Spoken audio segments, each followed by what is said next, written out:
সংসারে এমন কিছু টিপস আছে যেগুলো মেনে চললে আপনার সংসার খরচ তো কমবেই, সেই সাথে ফেলে দেওয়া জিনিসগুলোতে অনেক বেশি কাজে লাগাতে পারবেন।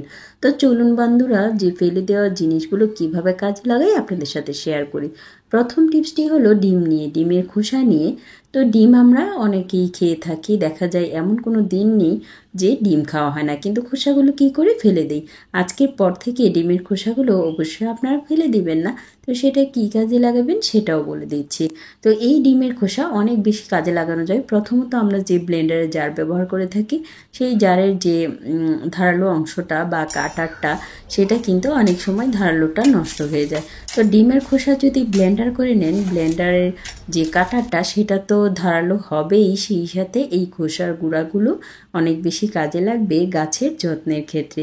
তো সেটা কিভাবে আমি সেটাও বলে দিচ্ছি। তো এখন ব্লেন্ডারের জারে করে এগুলো গুঁড়া করে নিচ্ছি। অলরেডি ব্লেন্ডারে জারে করা গুঁড়াগুলো হয়ে গেছে। এখন আমি এটা একটা বক্সে রেখে দিব।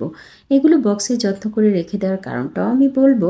সেই পর্যন্ত আমার ভিডিওটির সাথেই থাকুন, এবং যারা যারা এখনও চ্যানেলটিকে সাবস্ক্রাইব করেনি তারা কিন্তু চাইলে সাবস্ক্রাইব করে দিতে পারেন। আর ফেসবুক থেকে যারা দেখছেন তারা চাইলে ফলো দিতে পারেন। তো ব্লেন্ডারের জারের যে ডিমের গুঁড়াগুলো সেগুলো একটা বক্সে রেখে দিব।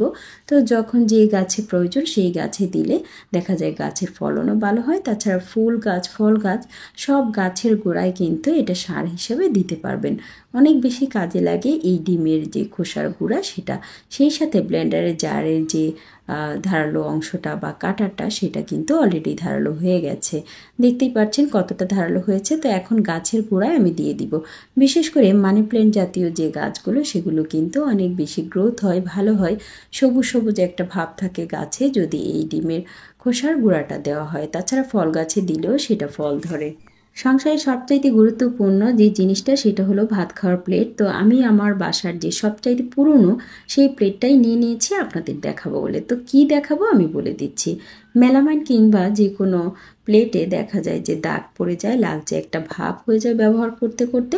তো সেটার মধ্যে যদি শুকনো ডিমের গুঁড়া দিয়ে, একটু ভিম লিকুইড দিয়ে আর অল্প পানি মিক্স করে মেজে নেওয়া যায়, তাহলে দেখা যায় সেই লাল দাগটা একদম চলে যায়।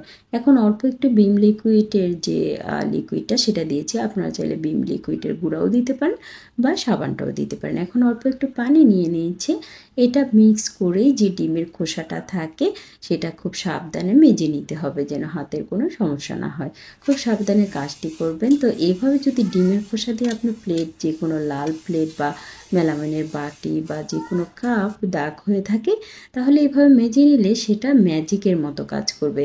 আজকের পর থেকে বাসায় যত দাগওয়ালা প্লেট আছে, আমি আশা করি আপনারা মেজে সাদা করে ফেলবেন শুধুমাত্র ডিমের খোসা দিয়ে। অনেকেই প্রশ্ন করবেন যে ডিমের খোসা দেওয়ার কারণে গন্ধ হয় নাকি। না, ডিমের খোসাটা শুকিয়ে নেবেন, তাহলে কোনোভাবেই সেটা গন্ধ হবে না। এবার আমি নিয়ে নেব একটা ফেলে দেওয়া বোতল, যে বোতলটা একদমই কাজে লাগে না, কিন্তু এখন আমি সেটাকে কাজে লাগাবো। তো কিভাবে কাজে লাগাবো সেটাই দেখাচ্ছি। প্রথমত বোতলের মুখের যে ছিপিটা সেটা আমি ছিদ্র করে নেব। এটা ছিদ্র করার পর এটাতে আমি কি ভরে নিচ্ছি ভিডিওটি দেখতে থাকুন, তাহলেই বুঝতে পারবেন। আমরা বাসায় যে ভিম লিকুইড নিয়ে আসি প্যাকেটে থাকা, তো দেখা যায় এটা একটু সাশ্রয়ী হয়, সেই কারণেই নিয়ে আসা। তো সেটার কোথায় রাখবো খুঁজে পাই না। তো এরকম একটি বোতলে যদি ভরে নেন এবং এটার মুখটা ছিদ্র করে নেন, তাহলে সেটা ইউজ করতে খুবই আরামদায়ক হবে। তো এখন এটাতে আমি একটু পানি মিক্স করে নিচ্ছি। এটা অনেক ঘন থাকে, তো পানি মিক্স করে নিলে মাজনিটাতে ফেনা অনেক কম হয়। যখন বাসন কোসন মাজা হয়, ফেনা অনেক বেশি হলে সেটা ধুতে অনেক সময় লাগে। তাই একটু পানি যদি মিশিয়ে নিতে পারেন, তাহলে এই ফেনাটা খুবই কম হয়। এই তো দেখুন কিভাবে আমি বোতলের মুখে ছিদ্র দিয়ে বের করছি। যখন কাজে লাগবে এভাবে বের করে এটা ইউজ করতে পারবেন। পরবর্তী অনেক গুরুত্বপূর্ণ যে টিপসটি, সেটিও কিন্তু অনেক বেশি কাজে লাগবে আপনার সংসারে। তো সেটি কিভাবে কাজে লাগবে, আমরা যে ব্রয়লার মুরগি থাকে, সেই মুরগিটা অনেকেই খেতে চায় না, গন্ধ করে বা একটা কেমন জানি একটা ভাব থাকে, তো সেই কারণে খেতে চায় না। তো আজকের পর থেকে এভাবে খেলে অবশ্যই খেতে পারবেন। তো কিভাবে, আমি লবণ দিয়ে মাখিয়ে নিচ্ছি, হলুদের গুঁড়া, মরিচের গুঁড়া এবং আদা রসুন বাটা দিয়ে এটাকে মাখিয়ে নিব। সেই সাথে দিয়ে দিব 1 টুকরো লেবু। এই 1 টুকরো লেবুই পারবে এটার গন্ধ দূর করতে। এর জায়গায় আপনি কিন্তু সিরকা ইউজ করতে যাবেন না, লেবুই ইউজ করতে হবে, তাহলেই কাজ হবে। তো এভাবে লেবু দিয়ে মাখিয়ে যদি রেখে দেন, একটু রেখে সেটাকে ভেজে রান্না করা যায়, তাহলে এর দুর্গন্ধ তো থাকবেই না, সেই সাথে স্বাদটা একদম অটুট থাকবে। এর স্বাদটা এতটাই দ্বিগুণ হবে এই লেবুটা দেওয়ার কারণে। যদি আপনারা করেন তাহলেই বুঝতে পারবেন যে এটা কতটা কাজের। চলুন বন্ধুরা, চলে যাই পরবর্তী টিপসে। তো বর্ষাকালে দেখা যায় লবণে পানি ওঠে, তাছাড়া লবণের দানের যে ছিদ্রটা সেটা দিয়ে কিছুতেই লবণ বের হতে চায় না। তো সেই কারণে একটা পদ্ধতি অবলম্বন করা যায়, সেটা হলো চাল। শুকনো চাল দিয়ে যদি লবণে রাখা হয় তাহলে সেই লবণটা কখনো পানি উঠবে না। সেই সাথে লবণটা আপনি যখন এটার ছিদ্র দিয়ে বের করতে চাইবেন তখন খুব সহজেই কিন্তু বের হয়ে যাবে। ঠিক এভাবে মিক্স করে লবণে চাল রেখে দিবেন, তাহলে সেটা কখনোই জমাট বাঁধবে না। এখন যে টিপসটি শেয়ার করব সেটা কিন্তু একটা ফেলে দেওয়া জিনিস দিয়ে করব। আমাদের সবার বাসায় শ্যাম্পুর এইরকম খালি বোতল থেকে থাকে, তো আমরা কি করি, সেটা ফেলে দিই। আপনারা এটা ফেলে না দিয়ে কিভাবে একটা সুন্দর কাজে লাগাতে পারেন বা মূল্যবান কাজে লাগাতে পারেন সেটাই বলে দিব। এখন আমি কাটার দিয়ে এটার মাথার অংশটা কেটে নিচ্ছি। যেখানে সামনের অংশটা থাকে সেই অংশটা কিন্তু সমানভাবে কাটতে হবে। এই তো দেখুন, আমি ঠিক সমানভাবেই কেটে নিচ্ছি। তারপর যে ব্যাক পার্টটা আছে সেটা একটু সিস্টেম করে কাটতে হবে। আমরা না বুঝে না শুনে অনেক সময় আমাদের প্রয়োজনীয় জিনিসগুলো ফেলে দিই অপ্রয়োজনীয় মনে করে, কিন্তু সেটা দিয়েও যে অনেক মূল্যবান কাজ করা যায় সেটা কিন্তু কখনোই জানি না। তো এই ভিডিও থেকে যদি আপনারা একটু হলেও ধারণা পেয়ে থাকেন তাহলে অবশ্যই আমাকে জানাবেন। সেই সাথে একটু হলেও উপকার পেয়ে থাকলে আমার চ্যানেলটিকে সাবস্ক্রাইব করে দিবেন। আর ফেসবুক থেকে দেখে থাকলে চাইলে আপনারা ফলো দিতে পারেন, আর লাইক দিয়ে পুরো ভিডিওটি দেখতে ভুলবেন না। যদি পুরো ভিডিওটি না দেখেন তাহলে কিন্তু কখনোই বুঝতে পারবেন না যে এগুলো কতটা মূল্যবান টিপস আপনার সংসারের জন্য। তো এখন বোতলের পিছনের অংশটা দেখতেই পাচ্ছেন যে কিভাবে কেটে নিয়েছি। তো এখন এই অংশটাই আমি একটু গরম করে এটা ছিদ্র করে নেব। তো অলরেডি ছিদ্র করে নিয়েছি, এতক্ষণে হয়তো বুঝতে পারছেন ছিদ্র কেন করেছি, নিশ্চয়ই কোনো একটা হুকে লাগানোর জন্য। তো এটা দিয়ে দারুণ একটা জিনিস বানাবো। তো এটা হলো আমার ফেলে দেওয়া একটা প্যাকেট। তো এটা যে কোনো একটা প্রসাধনীর প্যাকেট।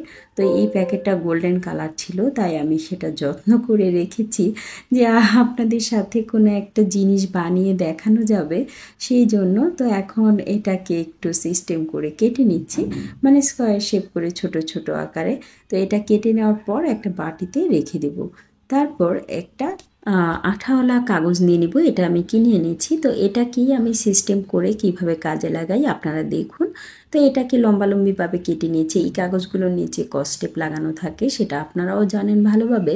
তো সেটা দিয়ে আমি এই জিনিসটা খুব সুন্দর করে তৈরি করব। আস্তে আস্তে এগুলোর কস্টেপগুলো আমি উঠিয়ে নিব, উঠিয়ে নিয়ে এই শ্যাম্পুর গায়ে লাগিয়ে দিব। তো একটু ডেকোরেট করে নিলে বা একটু বুদ্ধি করে কাজ করলেও সংসারে অনেক খরচ বাঁচানো যায়। সেই সাথে আপনার যে নিজের হাতের গড়া জিনিসগুলো সেগুলো দেখলে কিন্তু সত্যি বলতে কি খুব ভালো লাগে। ঘরে বা বাসার যে কোনায় কোনায় থাকি সেগুলো দেখতে ভালো লাগে, মনে একটা প্রশান্তি আসে। নিজের হাতের তৈরি করা জিনিসের যে মায়া সেটা কিন্তু একটা অন্যরকম। তো অলরেডি হয়ে গেছে এটা লাগানো। তারপর আমি মাঝখানে মাঝখানে গ্লো গানের আঠা দিয়ে ওই যে আমি কেটে রেখেছিলাম কাগজগুলো টুকরো টুকরো করে সেগুলো এখন লাগিয়ে দিব। এটা লাগিয়ে দেওয়ার পর দেখা যাবে এটা সৌন্দর্যটা অনেক গুণ বেড়ে যাবে। তো ফাইনাল লুকটা দেখতেই পাচ্ছেন। এখানে আপনি চাইলে আর্টিফিশিয়াল ফ্লাওয়ার বা মানি প্ল্যান্ট যেটা ইচ্ছা সেটাই কিন্তু রাখতে পারেন। মাটি দিয়েও রাখতে পারেন চাইলে, বা পানি দিয়েও মানি প্ল্যান্টটা রাখতে পারেন। তো আপনাদের খুশি মতো রাখবেন। তো আমি দুইটাই ট্রাই করেছি যে মানি প্ল্যান্টটা পানি দিয়ে রাখলে কেমন হয়। তো মাশাআল্লাহ আমার কাছে খুব ভালো লেগেছে। তারপর আবার আর্টিফিশিয়াল ফ্লাওয়ার দিয়েও দেখেছি কেমন লাগে। তো আমার এখানে একটা ফ্লাওয়ার ভাসের প্রয়োজন ছিল, তো এটা বানিয়ে নিয়েছি। এই টিপসটি দেখার পর আপনার ডিম কখনো নষ্ট হবে না, বা আপনি যখন চুলায় দিবেন তখন অবাক হতে হবে না বা কষ্ট পেতে হবে না। তো ডিমটা আমি নিয়ে নিয়েছি এবং পানিতে চুবিয়ে রেখেছি। বাসায় ডিম আনার পর অনেক সময় দেখা যায় কোনটা পচা কোনটা ভালো আমরা বুঝতেই পারি না। তো একটা বাটিতে এভাবে ডিম যদি চুবিয়ে রাখেন সেটা যদি ভেসে ওঠে তাহলে সেটা ভেবে নিতে হবে ডিমটা নষ্ট আছে।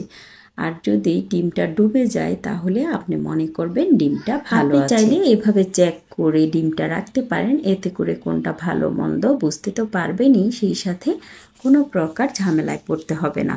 বন্ধুরা, সর্বশেষ যে টিপসটি নিয়ে হাজির হয়েছি সেটা হলো শসা নিয়ে। আমরা বাজার থেকে শসা নিয়ে আসি ঠিকই, কিন্তু পলিতে বেঁধে সেটা ফ্রিজে রেখে দিই অনেক সময় খাওয়া না হলে। তো সেটা কিভাবে যত্ন করে রাখলে খুব ভালো থাকবে এবং দীর্ঘদিন খেতে পারবেন সেটাই বলে দিচ্ছি। শসাগুলো আনার পর সেগুলোকে একটু পানি শুকিয়ে একটা পত্রিকার কাগজ নিয়ে নেবেন। পত্রিকার কাগজ নেওয়ার পর সেগুলোকে একটা ভাঁজে ভাঁজে রাখবেন। তো সেটা কিভাবে ভাঁজ দিবেন আমি দেখিয়ে দিচ্ছি। এই তো প্রথমত একটা শসাকে ভাঁজ দিয়ে পরবর্তী শসাটা ভাঁজ দিবেন, তারপরে আর একটা শসা ভাঁজ দিবেন। ঠিক এই পদ্ধতিতে রাখলে কখনোই শসা নষ্ট হবে না, সেই সাথে পচেও যাবে না এবং আপনার শসা নর্মাল ফ্রিজে রেখে দীর্ঘদিন খেতে পারবেন। আজকের আইডিয়া থেকে কোন আইডিয়াটা বা কিচেন টিপসগুলো আপনাদের ভালো লেগেছে অবশ্যই জানাবেন। সেই সাথে এবারের মতো বিদায় নিয়ে নিচ্ছি। সবাই ভালো থাকবেন, সুস্থ থাকবেন। আল্লাহ হাফেজ।